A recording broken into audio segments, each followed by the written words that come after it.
Michael Dolly.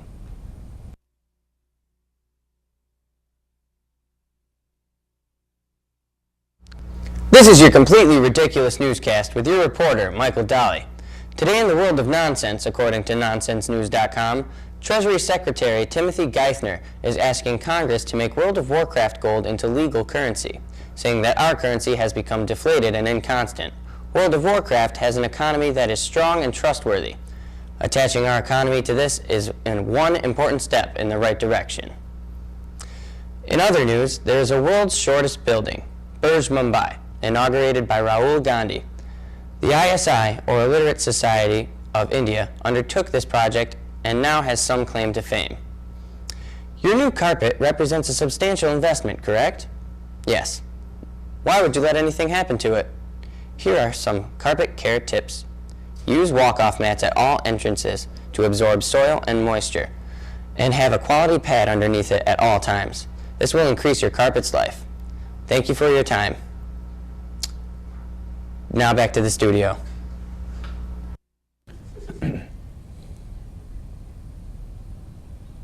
Thanks, Dolly, for that news. And now the other news segment is Day Watch News with Travis and myself.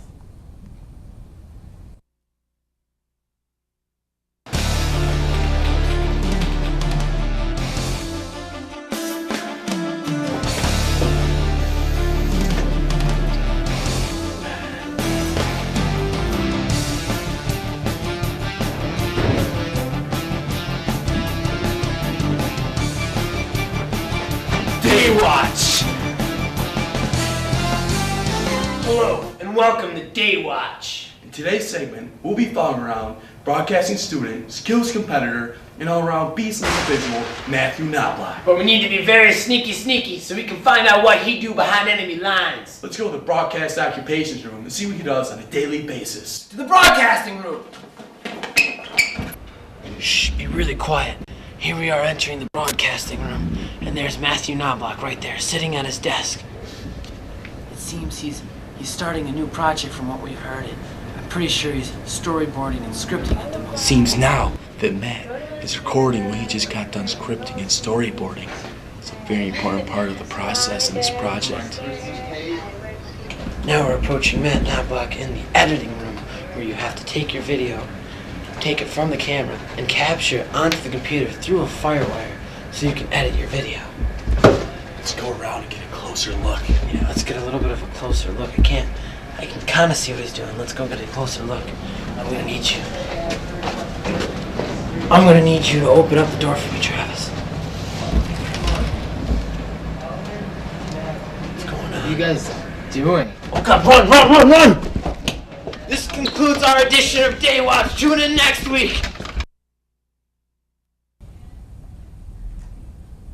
Well, Travis, I had a lot of fun doing that, and I hope a lot of people get joy out of it.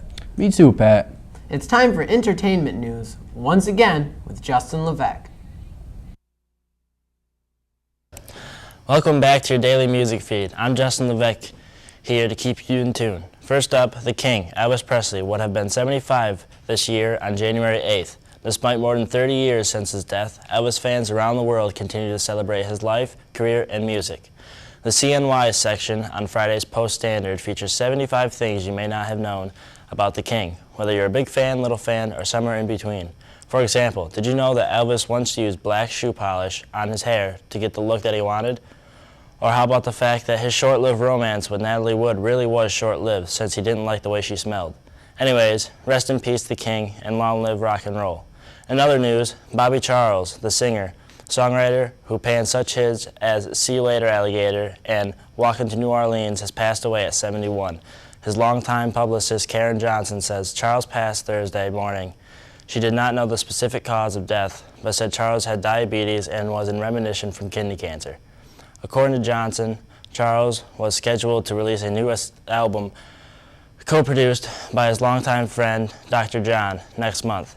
She said that in her last conversation with Charles about a week ago, he told her, "This is my best record yet." Charles is survived by 4 sons, and funeral arrangements are pending. Also, keep in mind the next 4 months are full of great bands playing locally in New York, including Shinedown, Puddle of Mud, and Skillet are playing in Albany at the Washington Ave Armory on January 22nd.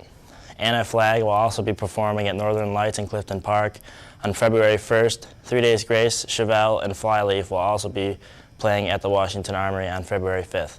Aaron Lewis of Stain will be playing at the Turning Stone February 12th. Dashboard Confessional will also be playing at the Northern Lights on April 10th. Opening for Bon Jovi and Blue October will be at the Water Street Music Hall in Rochester on April 16th. Well, that's all for this week's music feed. I'm Justin Levesque. Back to the studio. Thank you, Justin, for that entertainment news. When we come back, we'll leave you with our final thought. CTC News will be right back.